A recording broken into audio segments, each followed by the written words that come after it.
Še ena razumna država je zdaj prepovedala burko, se razumejo, da to ni dobro za družbo. A še več kot to, obstaja še ena država, ki je očitno še vedno neumna in misli, da je to nekaj, kar je vredno praznovanja.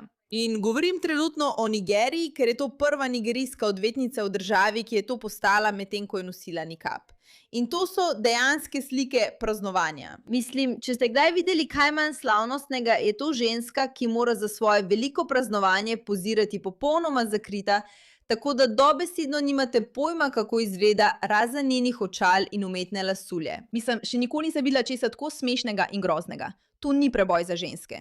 Kot pravi Bridget Gabriel, se to praznuje, kot da gre za prvo nigerijsko odvetnico, ki nosi nikab. Visoko izobražena ženska je dosegla pomemben poklicni mejnik, a se je morala podrediti zahtevi, ki izbriše identiteto v sodni dvorani in javnem življenju. Še vedno čuti potrebo, da se znova predstavi izza nikaba. Izobrazba brez vidnosti ni opolnomočenje. Neverjetno šokantno je, da to sploh vidim na svojem novičarskem viru. Pravzaprav nisem mogla verjeti, da je to res, a zdi se, da Nigerija sprejema nekatere slabe odločitve. Nismo tukaj, da bi govorila o njih. Tukaj smo, da govorimo o Portugalski, ker je Portugalska spoznala, da to preprosto niso pravice žensk. To morda ni tista neverjetna stvar, za katero ljudje trdijo, da je. Iskreno je kar malo smešno.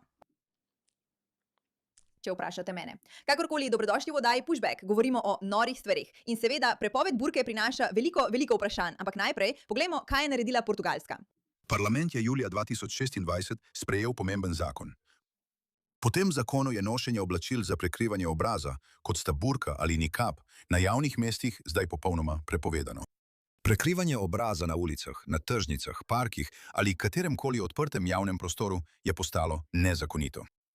Po tem zakonu lahko nošenje nikaba ali burke na Portugalskem povzroči kazen v višini od 200 do 4000 evrov, približno 4600 in 4670 dolarjev. Če nekoga prisilite, da nosi nikab ali burko, lahko to privede do 3 let zapora. Ta zakon je bil v načelu prvič odobren oktobra 2025. Nato je 9. julija parlamentarni odbor dal soglasje. In 17. julija ga je celoten parlament sprejel na končnem glasovanju. Trenutno čaka na podpis predsednika. Prav? Torej, takšna odločitev ni odločitev, ki bi jo Portugalska sprejela sama. Približno 25 držav je zdaj prepoznalo, da so burke problem, še posebej nikabi, ki popolnoma pokrijejo obraz. Poleg varnostnih vprašanj, ki jih imate tukaj, ste verjetno vsi že videli posnetke ljudi, ki uporabljajo ta popolnoma zakrivajoče oblačila za krajo stvari. Poglejte to. Sipajte nazaj noter. Ja, ustavite se tam. Tam je. Vzemite ven vse. Vse. Obožujem ta video. Zdi se mi popolnoma nor. Poglej, kaj se zgodi. V redu, torej, tam so 3 ženske. V redu, fantje, kdo je prvi? Koga bomo najprej obravnavali? Hej, sem, ti moraš vzeti ven. V redu, torej so 3 ženske, ki so tam s svojimi otroki in nakupujejo. Prav? Poglej to. Poglej, imajo dobesedno obleke narejene za krajo. To se mi zdi res eden najbolj norih posnetkov na internetu. Kaj je tole? Obrni se proti meni, vzemi ven. Oprostite, stopite korak nazaj, vstanite. Mislim, nosijo težke stvari, kot so velike steklenice šampona in gazirane pijače.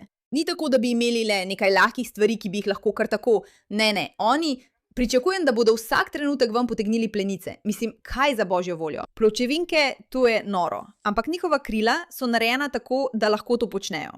In ni samo ena ženska, ampak so 3. Torej, to je kot nek pojav, ki ga opažamo vse pogosteje. Na ikoničnem, lahko bi govorila, ima celo paket šampona.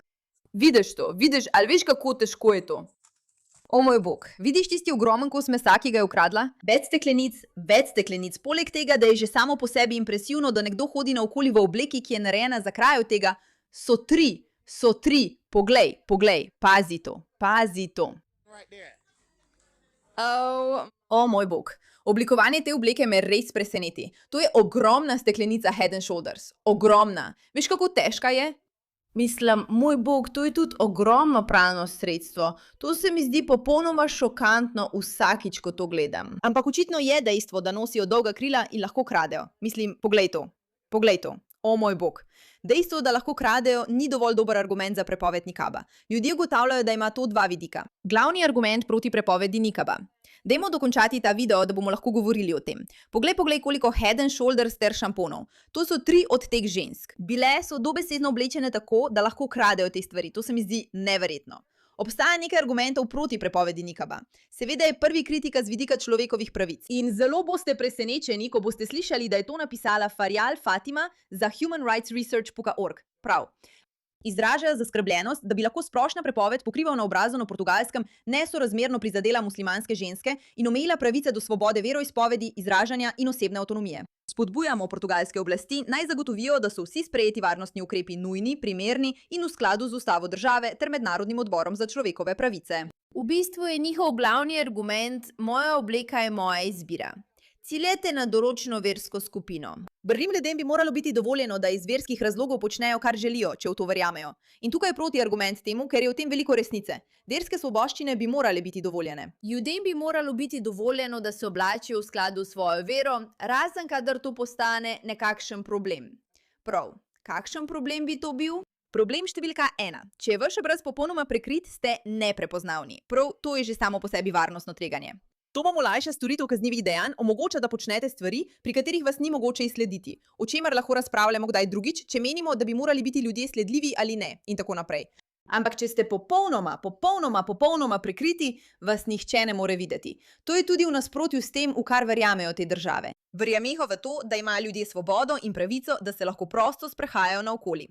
In nekaj pri popolni pokritosti obraza se zdi popolnoma napačno. Pravna plat tega je zapletena. Ko pa začnete o tem razmišljati zunaj verskih svoboščin in bolj v smislu, počakaj malo, to je skoraj kot uniforma za ljudi, ki poskušajo priditi noter in udreti. Stvari postanejo nekoliko bolj jasne, kajti ko enkrat razumeš, da je to politično gibanje, ki svoje ženske oblači tako, ki svoje ženske podreja takšnemu vedenju. Ponovno verjamem, da se lahko ženske same odločijo, kaj bodo nosile, in če se na tak način počutijo povezane z Bogom, potem toliko bolje zanje. To je nekaj, kar ni v skladu s krščanskimi vrednotami. Oprosti, to moraš reči. In ko se države uskladijo z določenimi verskimi ideologijami in pride neka druga skupina, skoraj v uniformi, ki izjavlja, da smo proti temu, v kar vi verjamete, versko gledano. Tukaj se začne pojavljati problem, ker običajno izkoristijo prav to, kar večina od nas čuti. Da bi nam morale biti dovoljene verske svoboščine, da bi morale države ljudem omogočiti, da počnejo, kar želijo. Zato so, po mojem osebnem mnenju, politično gibanje prikazali kot versko, ker se proti temu ne moreš boriti. Ko pa začneš ugotavljati, da te ljudje prihajajo in je to skoraj kot znak prevlade, kot da bi rekli, to je to, kar počnemo, tako se oblačimo. To je v vaših skupnostih popolnoma družbeno nesprejemljivo, a ni pomembno, to so naše verske pravice, morate to sprejeti. Vedno več držav ugotavlja, počakaj malo, s tem se ne počutimo dobro. Ta tema me vedno znova spravi v zelo neprijeten položaj. Moram se seznaniti z dejanskimi pravnimi vidiki tega, kaj je dovoljeno in kaj ne, in s tem, kako se ti zakoni sprejemajo. Ampak dejstvo, da se počutiš neprijetno, ker se jemljejo verske svoboščine, je prav to, kar si ti ljudje želijo. To je tisto, kar poskušajo doseči. Prihajajo in zmanjšujejo varnost ljudi in njihove okolice. Ne veš, s kom stojiš, lahko je nekdo oborožen, so zakriti, ne vidiš ničesar. To je v nasprotju s tem, kaj pomeni svobodna družba. Ženske so povsem zakrite, pri tem pa se pozablja na svoboščine, denimo na pravice žensk. Tukaj postane zelo neprijetno in zapleteno. Toda vedno več držav, mislim, da govorimo zdaj o približno 25 državah, vsaj 24 držav je uvedlo popolne ali delne prepovedi pokrival za obraz, kot so burke in nikabi na javnih mestih, vključno s Francijo, Avstrijo in Švico. Francija je leta 2010 prepovedala popolna pokrivala za obraz na vseh javnih mestih. Avstrija je to storila leta 2017, Švica pa glede obraznih tančic v redu po javnem referendumu, kar pomeni, da so ljudje izrazili neverjetno nelagodje glede tega. Belgija je prepovedala popolna pokrivala na javnih mestih. To so tudi države, ki si morate zapomniti, da še vedno popuščajo islamističnim zahtevam. In vendar do neke mere razumejo, da to preprosto ne deluje več dobro. Preprosto ne. S tem je težava. In veste, da je s tem težava, ko slišite takšne zgodbe. Ne vem, če ste slišali za to, to je bilo popolnoma noro. Ta ženska je v Angliji prejela neko nagrado, to britansko nagrado za, ne vem, praznovanje opolnomočenja žensk in tako izgleda. Ljudje ne bi smeli misliti, da smo zatirane in da nas kdo sili, da nosimo karkoli, ker temu ni tako. Kaj pa v skupnostih, kjer so ženske prisiljene, da se skrivajo? Tudi v Britaniji obstajajo takšne skupnosti. Ne mislim tako, ampak se lahko motim. Mislim, da nihče ni v to prisiljen. Spet gre za izobraževanje. Morda nimajo znanja ali izobrazbe. In zato pozdravljam pogovore. Zato sem želela govoriti s tabo, ker ni pošteno, da si deležna toliko kritik na spletu, Nihče pa te ni kontaktiral, da bi se pogovoril s tabo. Kažeš, da lahko vse to počnejo, veš, hkrati pa spoštujejo svoje verska prepričanja. Samara, prej sem Filipu Kinsleyju rekel takole. Zato sem glede tega vedno razdvojen, ker res mislim, da imajo ženske pravico nositi, kar želijo. In ti si libertarka. Ja. Sem malo v stilu.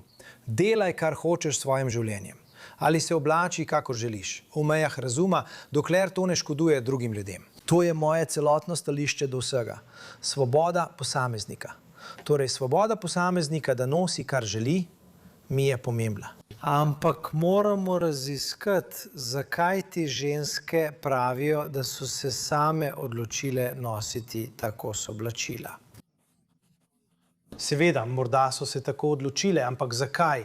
Je to strah žensk pred moškimi, ki jih silijo, da to nosijo? Jaz pravim, da morda ne vedno, ampak ko ona reče, da tega sploh ne pozna, je to nesmisel. Imeli smo Hadidžo Khan, pakistansko rojeno novinarko, tam je bila zelo všeč, ki je povedala, da sta bili ona in njeni sestri resno preganjani po sodiščih strani njunega očeta, ker niso hotele nositi burke in šele njuna mama je morala posredovati. Obožujem odziv Hadidžine mame, ki je prišla in rekla, nisem rodila teh deklet, da bi bile sužnje. Morda bomo nekega dne naredili popolno analizo argumentov za in proti, ampak to je trenutna razprava. In dovolj držav, ki so na več načinov proislamistične, mislim, govorimo o Franciji in Belgiji, te države so v bistvu podpirale islamske prevzeme. Še vedno prepoznavajo, da je tukaj nekaj neverjetno problematičnega. In to je nekaj, zato si bomo morali vedno bolj prizadevati. Ljudje morajo spoznati, da je zavijanje nesprejemljivega vedenja v krinko verske svobode taktika, s katero skušajo prodreti v naše družbe in jih prevzeti. In čim več držav to prepozna, tem bolje. Hvala za vašo pozornost tej zadevi.